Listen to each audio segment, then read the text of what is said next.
Welcome back to Amplifying the Arts, an Amp Up Arts webinar. I am Ashley Lucier, the Executive Director of Amp Up Arts, and today we are focusing on art teachers' voices with the educator's voice, teaching, creating, and advocating for students.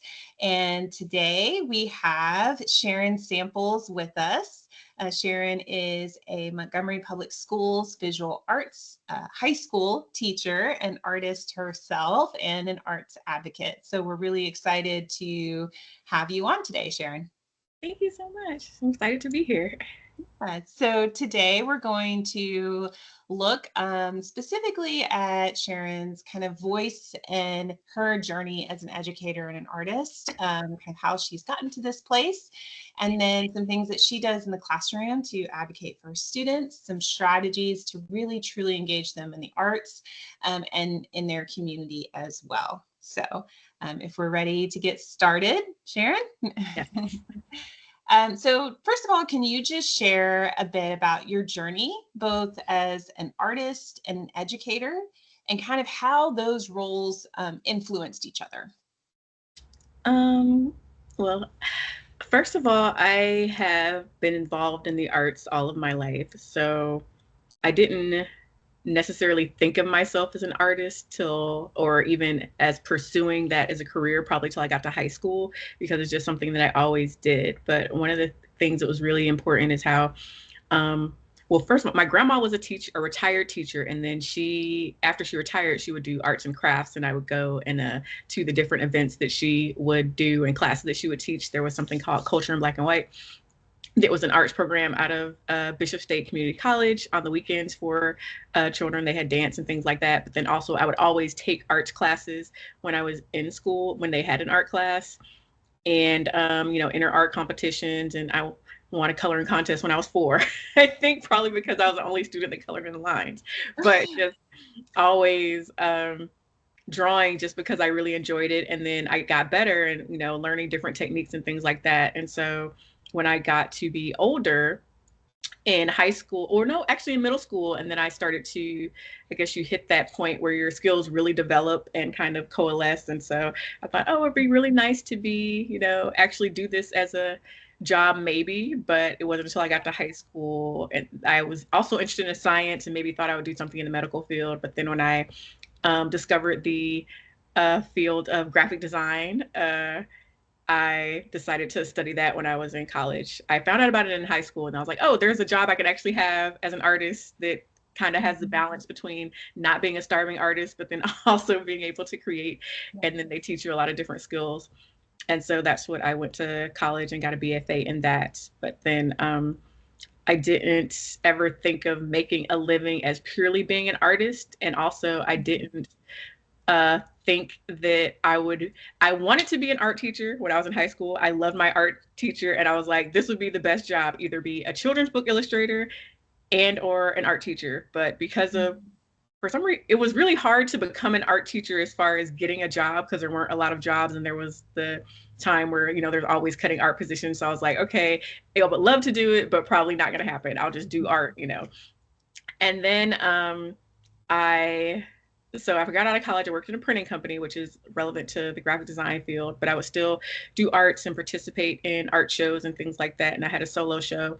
And then it came about where I guess things aligned where I had an opportunity to apply to be an arts teacher or I was going to apply to be just a teacher, period. And then when I called HR, they said, oh, we have an arts education position open.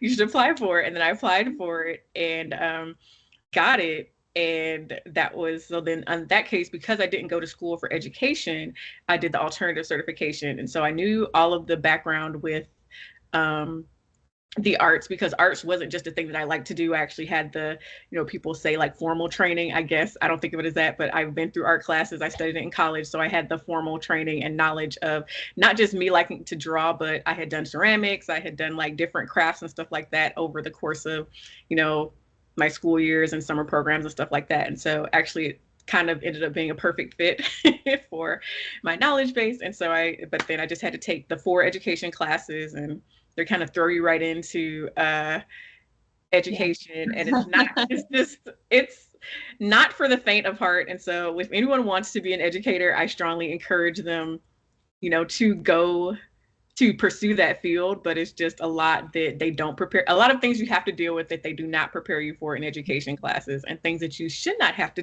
deal with, but you end up having to figure out a lot of it. And so that's how I ended up becoming an actual, I say, art teacher. And then, this is my 8th year teaching. And so over the years, I started to consider myself that I'm actually an educator, because it's not just, teaching this art class. It's more about, okay, the whole student and how you can like utilize these skills. And even if you don't become an artist or pursue the arts, it's like teaching students how to be creative and all of those things.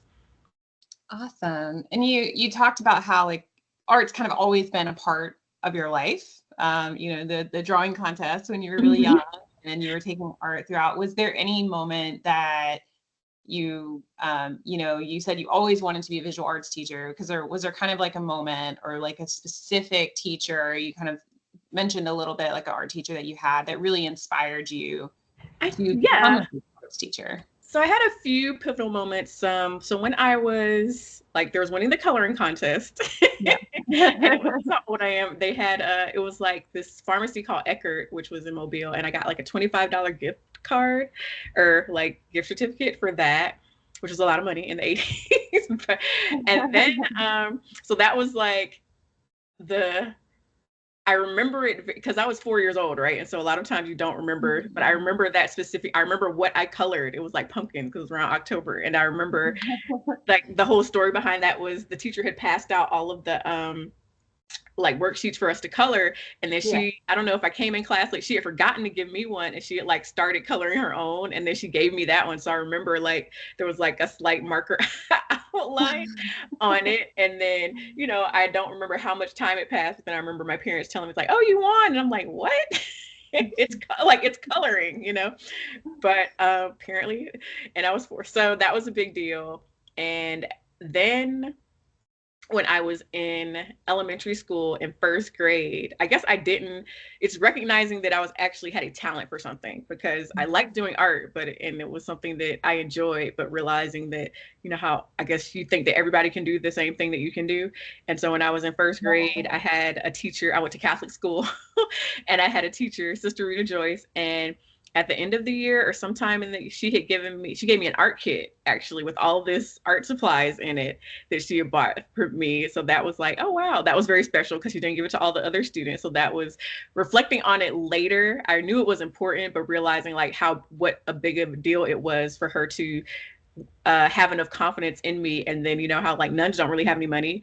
So because that's part of like so they could probably get some kind of stipend. So the fact that she had spent her money to like give me, this art kit, and she also gave me a really nice, like a really small book that had all these different art techniques in it. That was nice. So just little things like that, encouraging, my artistic ability. And then I had an art teacher in 2nd grade, and I had drawn something, and he was just like really impressed with the level of, because I think he just asked us to draw something really simple, and I drew like a woman and her whole body, and he was like, his reaction is, because I was young and I remember how I thought his reaction was strange, but it was reflecting on it now, I realized it was just, he was like really impressed with how well I had drawn whatever it was.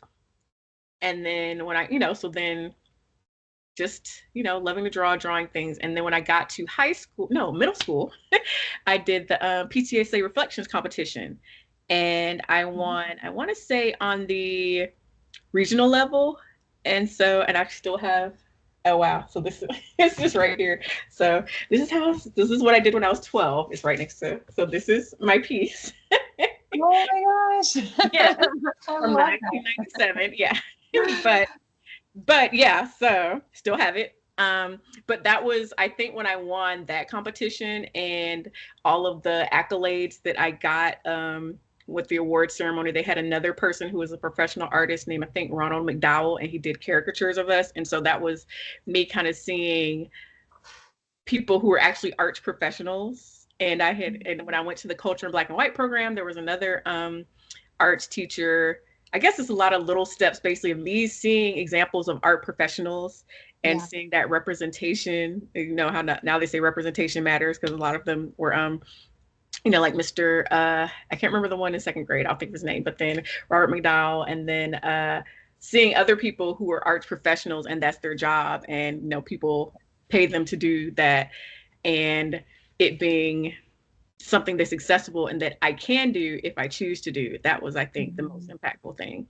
And so with my students, I think that I guess the way I grew up in the school my parents put me in, I didn't have any kind of see any limitation on what I could do or what I could achieve, because like people, whatever their job was, it's like where they're being teachers, because a lot of people in my family were teachers and nurses. So my parents were never like, oh, you can't be an artist, you need to have this other job. It was just like, whatever you choose to do, you just need to learn your craft and be good at it, and you need to be able to make a living and support yourself. But it was never like, no, you can't do that, you need to do this. So that was also very important. And I think I really like how you kind of picked up on that, that you had, it wasn't just like I was in a traditional art class, kindergarten through 12th grade. I had all these experiences, like what you said, with professionals that were in the field, and you got to really see those opportunities and have that access to a lot of different types of arts experiences, which I think is really cool and really important to, kind of how it seems like you guide your students as well. So on the other side of it, you have that journey as kind of getting into the visual arts field and becoming an artist and looking at education. You also kind of touched a little bit on some challenges going through that as well. And as an arts educator, some challenges that you face. You talk about budget cuts, talk about like the school climate and situations now. So what challenges have you faced as an arts educator?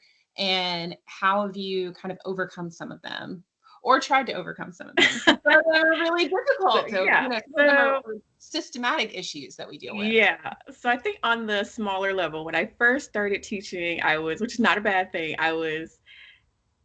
I felt slightly overwhelmed, but because I had a very I had really amazing art teachers and came from a very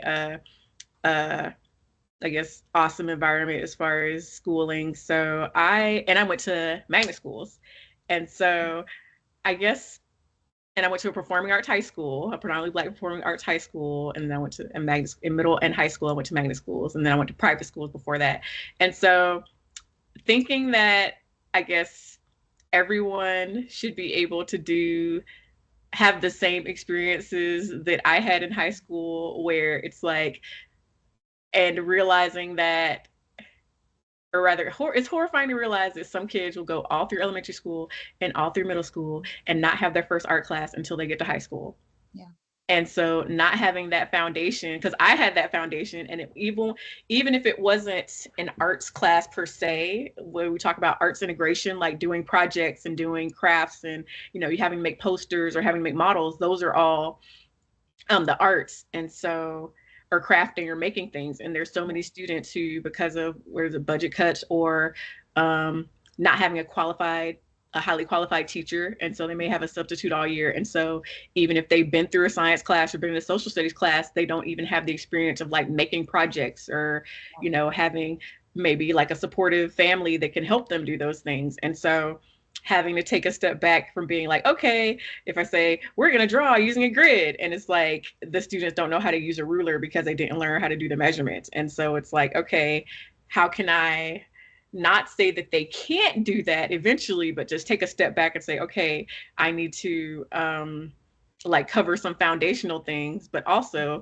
some stuff might be and then if it's because my first year I did do this, a large class size, so you have like 35 kids or 33 kids, it's like really hard to like individually teach the majority of the class, like how to use a ruler, how to do the grid system. Some people are absent where they are. Yeah. So it's like, all right. So over the years, it's evolved more to I still want to have confidence in the students and say, okay, I have a certain standard saying y'all can do this. You need to learn this skill, or if this is what we're gonna make, but this is what we're working towards. But also not being so focused on them being achieving something on such a high level because they don't have those foundational skills, but um the students, I guess, encouraging my students, especially this year when I have a more relaxed environment, and say, okay, y'all are going to create this thing, and I give them an example and have it more open as to, this is what I want you to do, but these are the different techniques, and different people have different levels, but at the end of the day, when we did the gourds, like it was like pumpkin and stuff, it's like, we're going to have a painting, you're going to use these materials, this is, and leave it open. And then they created like really impressive actually pieces of artwork just from that, because it wasn't that it wasn't hard work, but it was like, okay, meeting them where they are. And the kids that had a higher level skill level, they could go further. But then the kids that, a balance is it's hard to strike that balance. The kids that had or thought, I would say most of my kids, I think they lack the confidence in their own abilities. That's another thing too, is that it's art class, right? And they're like, I can't draw. And I'm like, writing is drawing. I mean, we're learning, right? The main thing is like doing these first steps and breaking things down into, I guess, digestible steps for the students. But then also, you have to be their cheerleader, being confident in them, encouraging them, like when they get to a certain point and they want to stop, it's like, okay, that's great, but we need to push this a little bit further, and then being able, and it can be exhausting, but, yeah, like, pushing them to, get, like, take it a little bit further and a little bit further. And so until it's reached a point where it's like more impressive than what they thought they could achieve originally. Yeah. It can be really difficult finding that balance. And I remember that as an English teacher that I really struggled like with their writing, and especially the more creative the writing had to be, the more that their confidence, like you said, their self-confidence in it was like, well, I don't know how to write. I don't know how to write poetry like this or write a short story. And it was really like finding that balance of what they were able to do and pushing them, but not pushing them to where they felt like it was impossible or making it too easy. So yeah, it's quite a conundrum that educators have. So as you were kind of going through, those challenges and really seeing, because I kind of had a similar background growing up as you. I was in a magnet school academic. So when I went to English classroom, I had a lot of the same, like, oh my gosh, like not everyone had, this access that I was used to. So, but now that we've kind of seen those gaps and we start to see like where our students really need that support, I think that kind of makes us much bigger advocates for what we do and what we're passionate about, and also like really wanting to empower our students in the classroom every day. So I was going to ask you a couple things about that, about supporting and advocating for your students. How do you empower? And you kind of touched on that a little bit already, making them feel confident in themselves and what they're doing. But how do you empower and advocate for your students, not just in the classroom, but beyond the classroom as well? I think empowering the students is being open to, for example, students love to paint.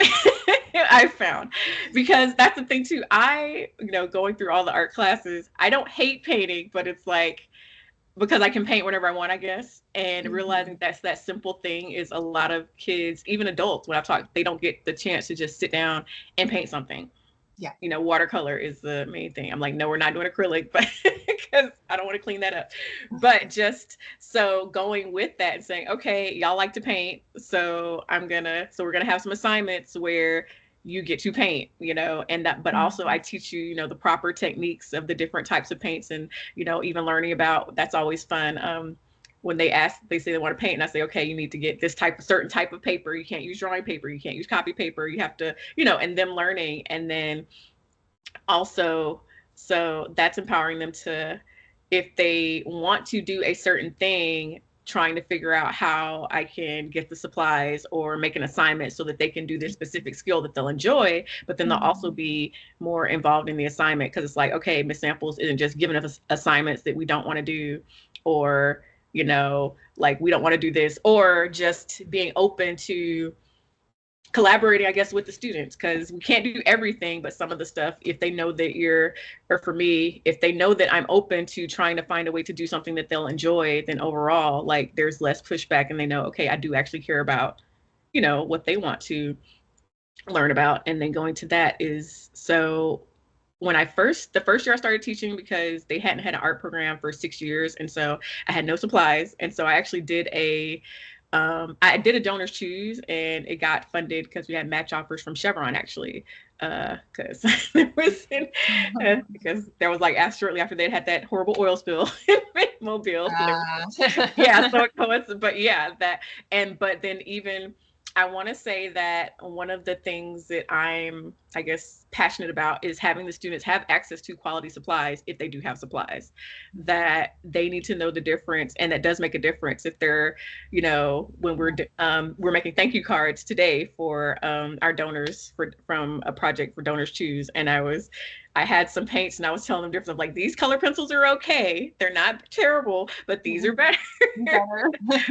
Like, these were free. So, but some, I'm like, this brand, I'm like, I absolutely will not let y'all use this. But then, and teaching them that stuff matters. And then so I've noticed that when they do use the supplies and it's nice, and like seeing their faces light up, like, oh, it makes a difference having, this name brand pen, or the pen, or things that cost a little bit more money. But and it's a battle, because some kids, sometimes, I guess, a lot of students are used to like not having to pay for things, and realizing that it comes from somewhere and it has to be paid for. So having that balance of, I want you to have nice supplies, but also if you tear this up, then we can't have nice supplies. And so that also teaches them to, value the things that they have, or that if they have, I don't know, if they haven't gotten quality things, the fact that I'm putting the effort to have them have the good stuff, that kind of is a way that I advocate for them, saying they need to have this good supply. They deserve that. They deserve it. Yeah. I mean, it's good supply, because you want to have, like, you want things, if you're creating a piece of artwork, you want it to be archival. You want it to, last 20 or 30 years and be able to, and then not fade, and then explaining to them why you use these different supplies. But then, like you said, advocating is putting the students' work out more, which is something that I've been good about it this year, and slowly building up with realizing that the power that I do have as an educator and as an art teacher, where I can, through my professional connections, or through certain organizations or certain opportunities, I'm the adult, and so I can bring these things to the students that they don't know about. And that's a way that, and finding people that are actually eager to work with students or collaborate, but they're not an educator. And so I can be that bridge between, the community and my students, so that they can have those either professional or pre-professional experiences in the arts. Yeah, awesome. Do you have a success story of a student whose life has really kind of been positively impacted by the arts? Or I probably do. I'm just trying to, I think of things more on a small scale. So I have, because of how my classes, like, they're like, it's art class, and how a lot of times students will really be going through like serious issues, and arts is how they express themselves. And so I guess more so that I was today I was thinking of a student where, if I get them in the beginning of the year and they're really quiet and withdrawn, usually those are the most amazing artists. And so I did have a student recently where I had entered her work into the superintendent's art show, and she is like, this year she's like, I guess, talked the most not that she wouldn't talk to people, and she wasn't antisocial, but just, she would, but just, I've seen her blossom more. And I want to say, really, when, you think, okay, are her parents going to show up, or is she even going to like want to have her picture taken and things like that? And she's like smiling. She was a little bit more shy at the reception, but then after that, it's like she's kind of opened up a lot more, and talking more, kind of taking the initiative with things, just even like sending me emails or asking about her grade and things like that. And so I want to say, it's really since that moment when I put her art in the show, and like, see just small things like that, where it might have been that I knew she was a really amazing artist, but having me be in the position where I could recognize her work, and then she get recognition, and then her family come, and it be like,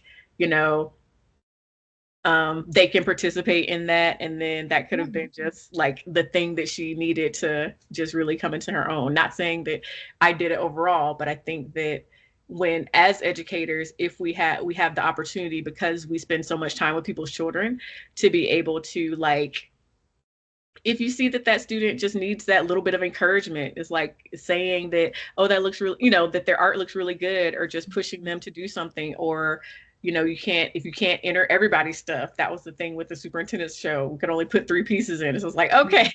Yeah. Yeah.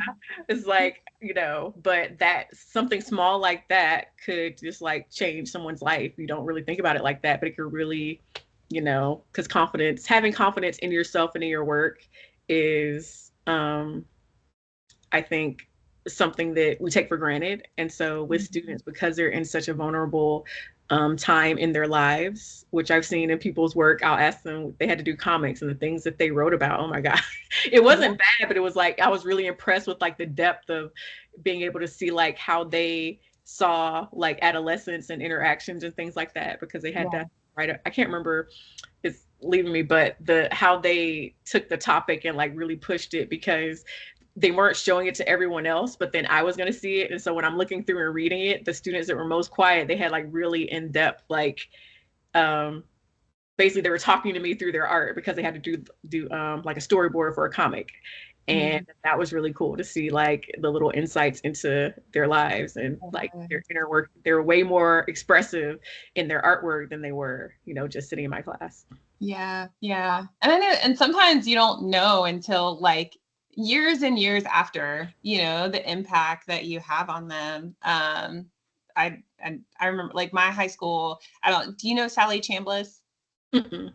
She was also a Montgomery Public Schools visual arts teacher at LAMP, and she was my high school teacher. And I remember like there were some times in high school that she was the reason that I came to school, but I never told her that in high school.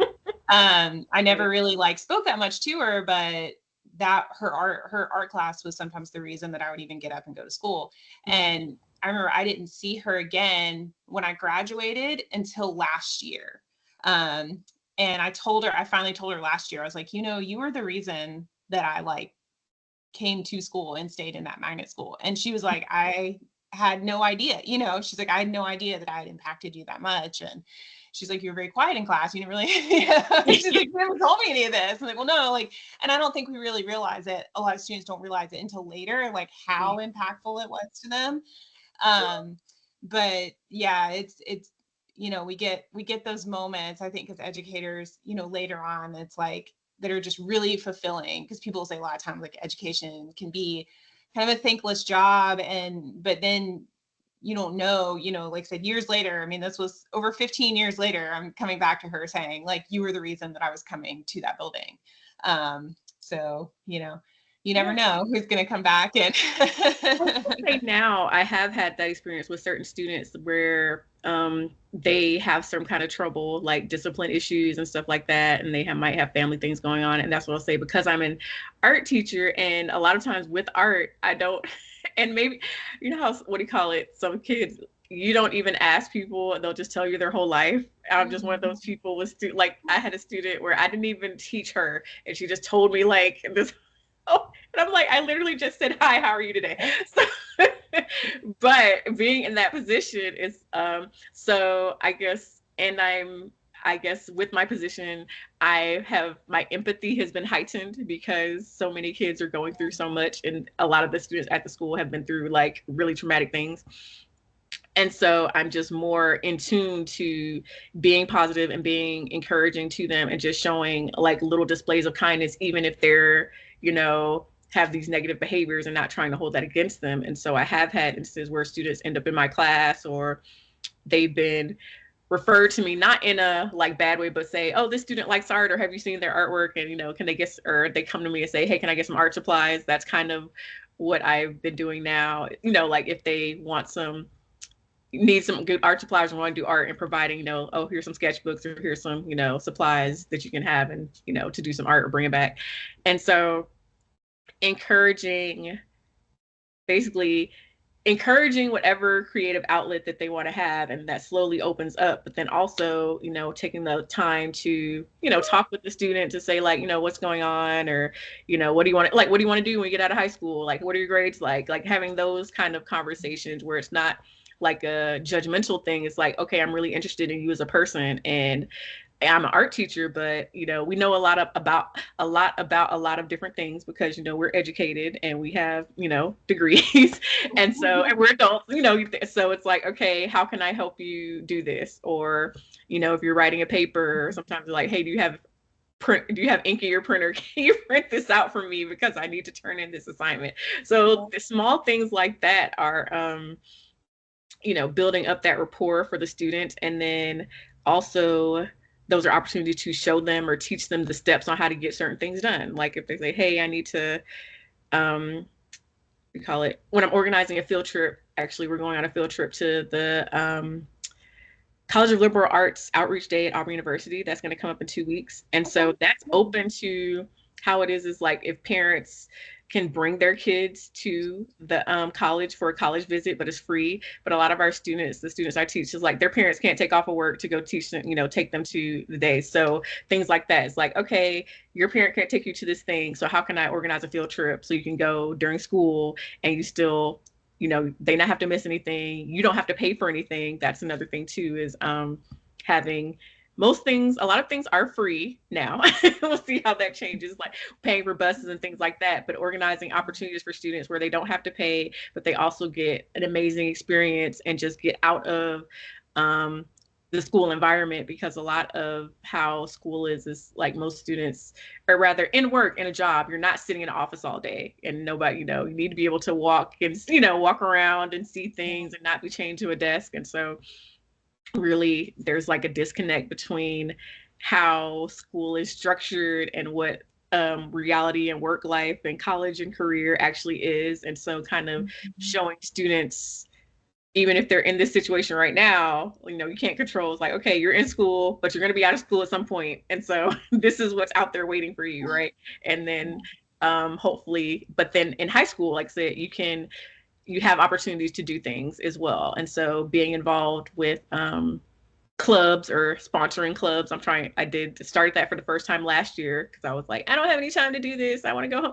But a student came to me with the idea for Fashion Club, as we'll probably talk more about. And then I facilitated that, and it was really amazing. I think that's the thing, even seeing the students participating in the club and the things that they were able to do, and me being able to, like I said, provide that access for them. I guess those are the things that it seems like, it might seem like you're spinning on a wheel, but it's like you're giving these students this positive experience in this safe space, and they're learning about what they want to learn, but then also self-motivated to want to do these projects. And I'm in the place where I can help them like complete these things. Yeah. And talk a little bit more about, because you're focusing a lot on the relationships with the students, the importance of them feeling valued and empowered, which are really, really important things. And that also kind of lends itself to creating that really supportive environment that students kind of need in general, but especially what they need in the arts. So talk a little bit more about kind of how you create that inclusive and supportive environment where all the students kind of feel really valued, as an artist. I think at my school, and like I teach a person during high school, so it's it is diverse in that I want to say it's maybe like 70% Black, and then like maybe close to 20% Hispanic, which is I think it's the highest population in the district, and then other with everything else. And so having such a high Hispanic population has actually informed how I approach certain assignments, because I want things to be, because like being a Black person, and relating to the students in that way, I think is very important I focus more on stuff being culturally relevant to them, because you want them to care about, what they're doing, and also it makes me more culturally sensitive to that. But then also because of say I just, for example, having an assignment where it's like, okay, we're going to talk about this specific Hispanic artist, or I had an assignment in graphic design where we designed, I can't think of what they're called now, but because the word is Spanish, but it's basically, you know how if you go in maybe a store and it's the little banners, but they're cut out of paper, and it's like, Yes. yes, Yes, I and know I what you're think talking it's about. something with a P, but I would have them, and it's called something Picado, and there was a Google. That's another thing too, utilizing the lessons that they already have. So Google Applied Digital Skills had an assignment basically that was already made, but it taught the students how to go about making one of those and talked about the origin of it. And so I had them design one that told me something about themselves. This was in the beginning of the school year, but it also told the background of the certain thing. And so I also had an assignment where we didn't get it to completion, and I'm going to circle back around. We're talk about that, circle back around to, you know, finding out what works and what doesn't. But Google Doodle, you know how that's art, right? And so when I see the Google Doodle and it's related to something that I think will make a cool art assignment, they had one about a loteria cards, which is like a it's kind of like a bingo game. Yeah. And so, and in there they had illustrations, and the people had designed modern lottery cards. And so I created an assignment that's where the students design lotteria cards. So they had that Mexican or Central American influence, but I made it where the theme was you design new card, like you had the history of these cards, and you know it was this game, but each student was going to design a card that had to do with something in the state of Alabama. And I had a list of all the different, like the state bird and the state reptile and the state flower and like different places, and they could pick one and then go through. And basically at the end of it, I wanted everybody to have designed a different card, and we could put it together and print them and actually play the game. So we got to this. So it was, like I said, it was very ambitious though. So I want to revisit that hopefully in the upcoming school year. But we got to the part where they like picked their design. Some of the students got their design done, but everybody didn't get them done. So that's where that was some success. So it wasn't that it was a terrible assignment. It was just trying to, you know, tweak how to get everybody to, you know, get all of their designs completed so that we could have a full set of cards. But yeah, so things like that, where having things that are influenced by the culture of the students and that they're familiar with. And when the students say, okay, see that I'm interested in like not just making it, it's like, what do you call it? Not pandering to them, but it's like saying, okay, this is something that you're familiar with in your culture, and so we're gonna make, you know, this assignment. And it's funny because the student, I'll butcher the Spanish words because my accent. They're like, oh, this, yeah, I know this, and then it's like, oh, you know what that is? I'm like, barely. I just so, I think I know more about it than I do, but even showing that personal interest, and then, you know, asking about like different customs, because one time we had the students wanted to have a party and just bring food and cook it. And so I made it into an assignment where it's like, okay, we're studying the different foods of these cultures, and then one student asked if he could bring was it pan dulce, which are like basically different types of sweetbreads, and they were really good. Yeah, like I know dulce sweet. Yeah, and so it's just like different types of, it's donuts and sweetbreads, but that's the name of like all of the different ones together. And I was like, that's amazing. And so even learning about that through the food, and then other students like being introduced to the food and eating it and things like that. And so just having that, we call it appreciation of different cultures, but then also not making it so it's like other, but being interested in like learning about this thing, because you know, a lot of students, they've been in class with these people, with each other since kindergarten, and it's like, why don't y'all talk more? Or, you know, learn about that, you know, the students are, it's like they're familiar with whatever the culture is at home, but it's like, I mean, for me, it's like when I'm learning about, I want to learn, it's like, I want to know about these different customs and things that you have, and know about like how you are as a community and things like that. And so because when they see that, you know, I'm interested in those things, or other students, then that makes the whole class, you know, like closer together because we're learning about each other. But it's like, I'm able to facilitate that by having simple assignments. Yeah. No, I think those are great. I think those are like really great. I would have enjoyed I would have loved that stuff as a student. Yeah. And so students will see, they're like, oh, we don't, I guess my class, we walk by, depending on what we're doing, they're like, oh, it looks like y'all are having fun in here. It's not like really crazy, but I allow the students, well, rather, they have rules and we have processes and procedures. And that's the main thing too. They don't just come in, it's like, okay, y'all do whatever. It's like, all right, I need to learn who's in my class. I have these standards as far as, being on time, but they know that this is, as long as you're within these parameters, then we can have fun and it can be, and you're staying safe. You're not, just coming to class when you feel like it. And so when they learn, they respect the boundaries that I set, and then it's very chill because the students are respecting, the boundaries that we have. It's like everybody's doing it. And so collectively, it makes the class more enjoyable overall because I don't have to like yell at this person or, tell you to go to the office and, whatever. I mean, there might be a little bit of that, but overall, when the students see, because I'm consistent, we're saying like, I'm not trying to, put you out of class or yell and scream at you and do all these extra things. We want to have, I'd rather respond to you with positivity and not have like negative consequences. I just want you to, because at the end of the day, it's like, I want you to have fun and enjoy it. But if you're acting up, everybody else can't enjoy it and we can't have that. Yeah. And it makes your day easier as a educator. I mean, you don't want, you don't go home like stressed and, it just makes those positive relationships really make everyone's day smoother and not so tense. And I really love that idea of like bringing that respect into the classroom, because that's I mean, in any classroom, that having that respect in there is a much more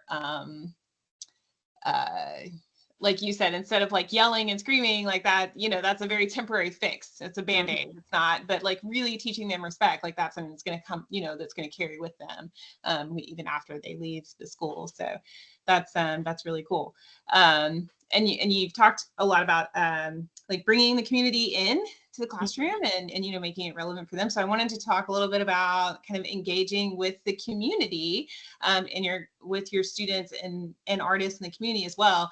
So you are very close to a lot of people in the arts community in your area, as well as an artist and as an educator. So what are some ways that teachers and artists could work together to strengthen that arts education in their communities? Well, one is, I think this is something that I've had to work on as well, because, the last every year has been a lot of challenges, just to be real. I'm not an expert, but so these past, I would say these past 2 years, because, I can't remember the book we learn in education where it's like the different levels when you become a teacher, like the first year of survival. And then it's, I'm not in survival mode, but I was in survival mode way longer than I should have been because of the pandemic. But there is actually a really good initiative, because they have Alma Arts Alliance has the Art Look Map, where people can sign up to be involved in different schools. So I'm actually the liaison at my school. And so with that, when we did Fashion Club last year, I guess my first thing was we had the guest speaker come from Bibb and Tucker. That was my first like mini thing. And that was actually really eye-opening, just organizing that and saying like, hey, I should do more of this. And so, but the main thing is, so I would say if you're an artist in particular, or an art professional, performing artist, getting on the Art Look Map would be a great way for people to be able to connect with you. But if you are in the community or like a stakeholder, but you're not in the arts, I think that, I guess, I'm not gonna say approach your local teacher, but I mean, you could contact me and see what we could do, because you do have to have a background check to work with students. But I think it's just being open to, I guess, the path. If you're just like a regular person, say, hey, I want to get involved in school more, and you're not a parent, I would say, hey, you would approach the administrators, maybe set up a meeting, find out what school is in your area or what schools have certain programs. And either you could partner with an arts organization like yours, I would say, but see what the need is, because a lot of times there's a need, but I'm bad about advertising certain things. And a lot of times it may be someone, if it's not someone directly, you don't know to go to that person.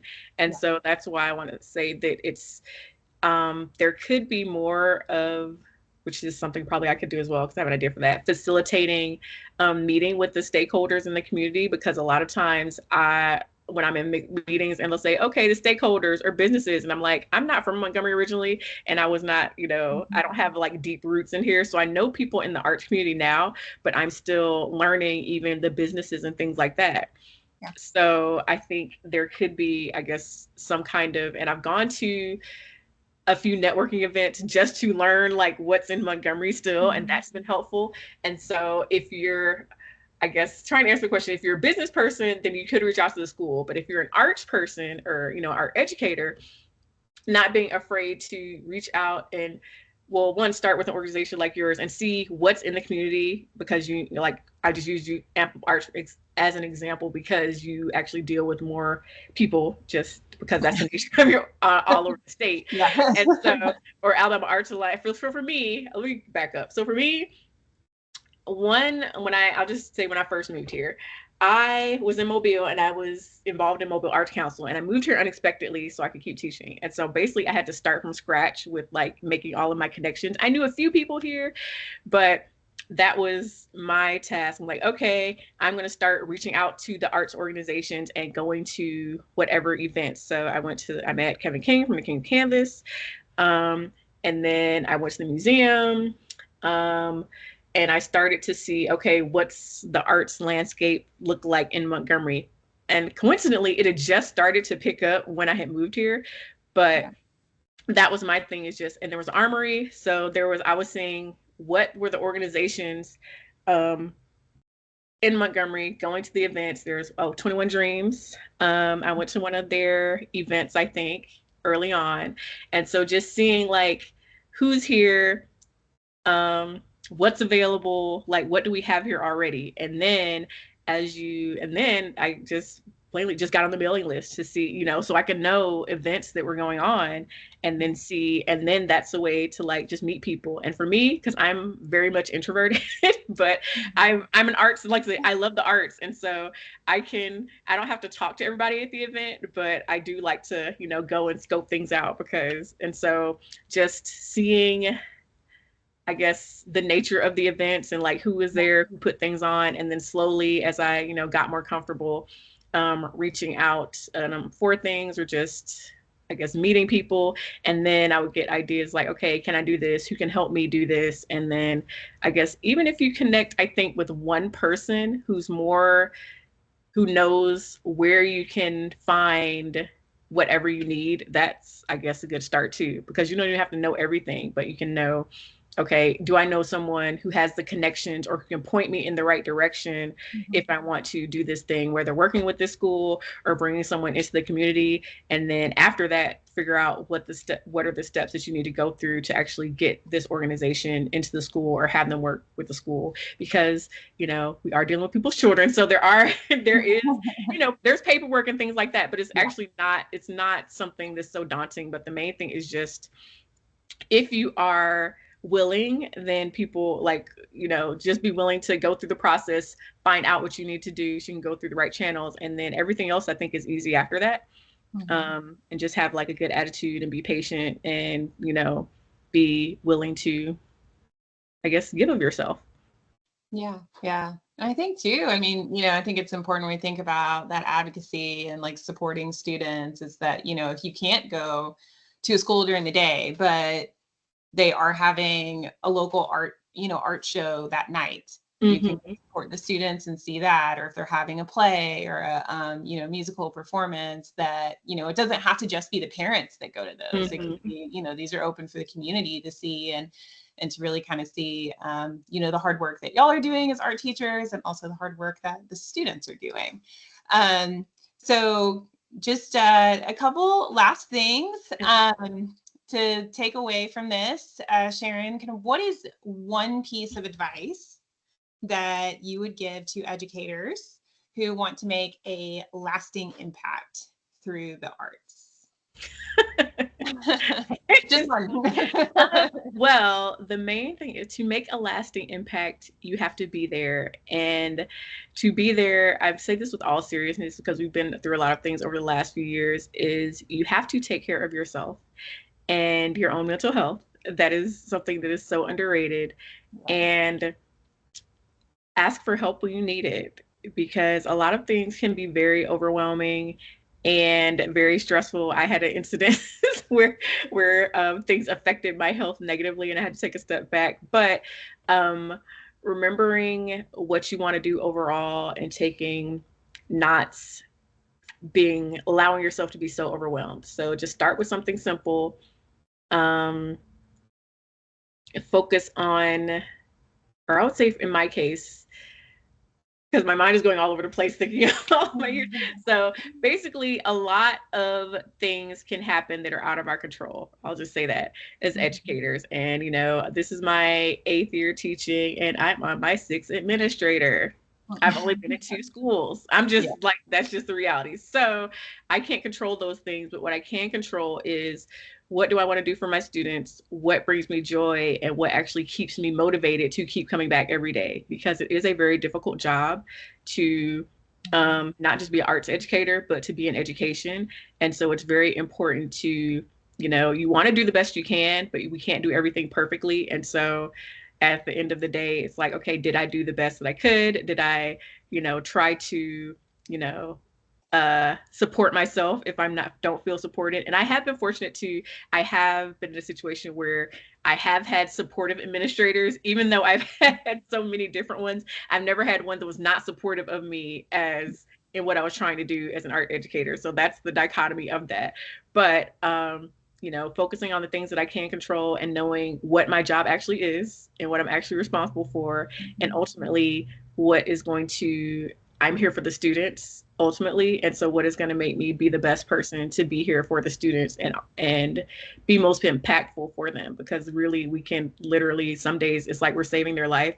I don't mean to say it's that serious, but it can be like they're really going through something. And if they're going through something and you're not able to support them because you're not taking care of yourself, then it's not really going to be feasible for you to continue in the profession.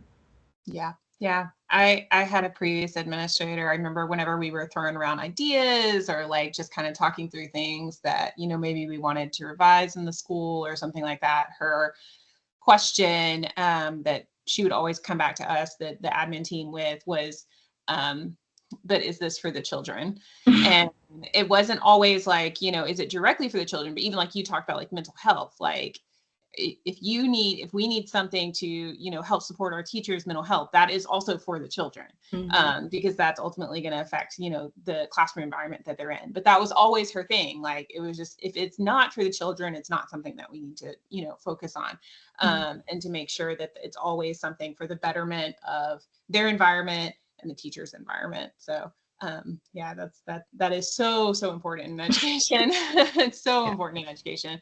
I think a lot of times it gets a backseat to like testing and all the academics and the standards that you have to follow from the state and the federal levels. But I mean, all that stuff really helps, those relationships and doing what teachers need to do. That helps all those other things fall into place.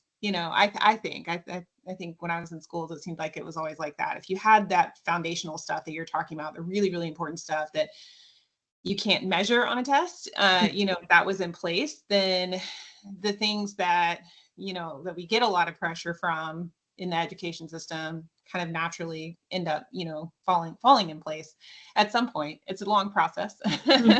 Yeah, but I also want to say I do, because like these past 2 years, like doing things that, leaning more into things that I'm excited about. And, in the, like when you're teaching, you're like, okay, I'm in this class, but they use the phrase, we're lifelong learners. And so there are so many, particularly as educators, there are so many resources available for us that over the summer or workshops and things like that, for me, following your passion. Like if you're interested in learning something and it's not in specifically arts education, but it's something you're interested in, I've done, things like that. Like I went to Space Academy last summer, that for free.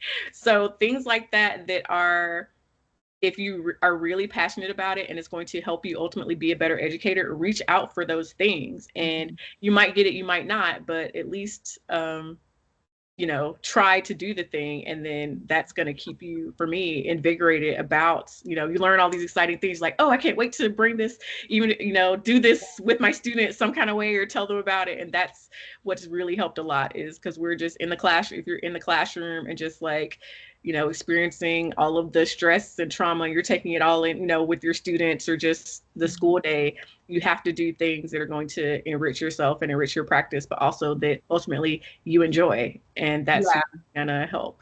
Yeah. And that passion goes back to them. They can tell when you're passionate about something. They can tell for sure, because they know in 1 second if you don't enjoy something. I had a student say before, they're like, you must really like art. I'm like, yeah, I'm glad you can tell.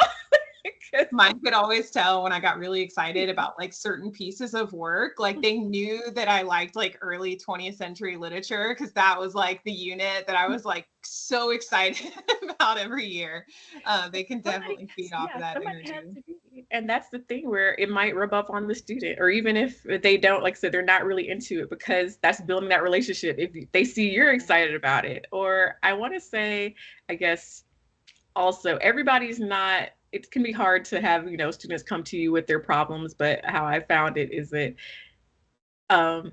it's good to be approachable to the students, because you'd rather, like, if they're going through something, and especially if it's really serious and they need to tell someone, and you can't be like, why didn't you tell your parent? I'm glad you told me, as opposed to even if you can't tell your parent. So that's, I think, not saying you have to take on everything, but really, to me, it's like really rewarding just to be a person that can, or it may not be something terrible. Sometimes you could just be encouraging and have I've had just like regular conversations with my students of just, we just talk, like have a conversation. And so just things like that are really the glimmers. I talk about that on my Instagram, the little special moments that seem like mundane, but those really, when I look back on it, it's like, because I don't know, I guess I do like children. I love children. And so they're such amazing people. And I think that's what I'm passionate about. Just seeing them, like I was in the cafeteria the other day and just like watching them interact, and, when it's not something negative, like how the little friends come up to each other and might like hug each other and then like have little conversations. And it's like, these are people that are going to be, supposed to be taking care of us, or like in control of things. And so we need to be helping them to be complete whole humans, so that they can, be empowered. Like I said, they need to be able to allowed to make mistakes, but then also be given more responsibility as well. And so that's my thing, is, as I've learned, is you want to be, I won't say controlling, but it's like you want them to do a certain way. And so like being able to step back and let them, make mistakes within a certain degree, and like try different things and, experiment, and just helping them along the way. That's one of that I would say that's a very good trait to have, as a teacher. Yeah. Well, we're coming up on the end of our time together. I did want to say, I do have one more question for you, but while I'm asking it to our audience, if they have any questions for you, that they can go ahead and put them in the chat.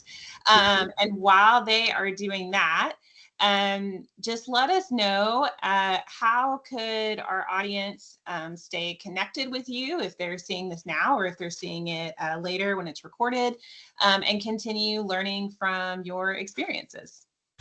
Okay, so I have many Instagrams. One for but my main one is Sharon82. It's like at Sharon, SHARON, and the number 82. That's public. It's my personal one. And then I have where I put my art, but I don't update it as often. It's called Hey Art Girl, HEYARTGYRL, and that's where I post my arts. But if you go to my main account, it has links to all the others. But Sharon82, recently I have been making more content about teaching specifically. A few months ago, I did a series talking about my journey as an educator and empowering students. And it was 4 weeks and 4 different topics. So you can look that up on my YouTube channel. But the link should be, I guess, everywhere in my Instagram. I also have a personal website called artgirl.com. I've had that for, I want to a few decades. So it's ARTGYRL.com. And so there's my artwork as well. And so if you go to any of those spaces, there are links to all of my other things. So if you want to, send me a message or shoot me an email, if you have any questions. I don't think I am a arts professional, but I don't think of myself that way. But I do have experience, and so I may be able to help you troubleshoot through things, or if you have ideas or just want help on how to get certain things done. And that would be great. Also, I am going to be tomorrow speak. Yes. At Creative Placemaking Conference that's going to be in Montgomery. So I am going to be from 3:30 to 5 p.m. talking about empowering your school to be a placemaking safe space, tongue twister. But I will, after I do that talk, I will have some content as well. So if you're interested in anything having to do with that topic and want to hit me up, then you can do that as well. But if you're here and going to be at that conference, then please join my session.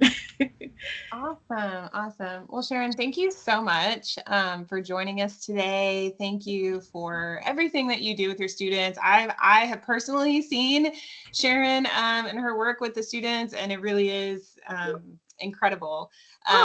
So I just, please be very proud of the work that you're doing. We really, really appreciate that, because, like I said, I was in education. I'm not in education anymore. You have stuck it out. And trying to make it 10 years. We'll see. But we really do want you to know how much we appreciate that. And appreciate the work that you do every day. And good luck with the conference. I hope that goes really well. We will have this recorded on our YouTube channel, and I'll make sure and put the contact information for Sharon on that video as well, for anyone that they can access that. But again, thank you so much. We will be back next month with a partnership between our mobile site and the Fuse project, and talking about some of the collaboration to increase arts education. Thank you, and everyone have a great afternoon.